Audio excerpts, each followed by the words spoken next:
প্রিয় বন্ধুরা,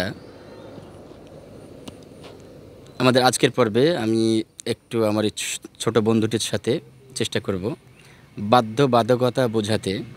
আমরা অনেক সময় হ্যাজ টু হ্যাভ টু ব্যবহার করি, ইংরেজি বাক্য তৈরি করি। এক্ষেত্রে গঠনটা হবে সাবজেক্ট, তারপরে হ্যাজ টু অথবা হ্যাভ টু, তারপরে ভার্বের প্রেজেন্ট ফর্ম, তারপরে অবজেক্ট, তারপরে এক্সটেনশন। এভাবে আমরা ছোট বাচ্চাদের সাথে ছোট ছোট ইংরেজি কথোপকথনে আমরা তাদেরকে একটু উদ্বুদ্ধ করতে পারি। Okay dear, are you ready? Yes. Thank you very much. আমাকে যেতে হবে, ইংলিশ কী হবে? I have to go. আমাকে নাচতে হবে, ইংলিশ I কী have হবে? to dance. আমাকে পানি পান করতে হবে, I have to drink water. আমাকে বসতে হবে, I have to sit. Good. আমাকে শুনতে হবে, I have to listen. Thank you. আমাকে খেতে হবে, I have to eat.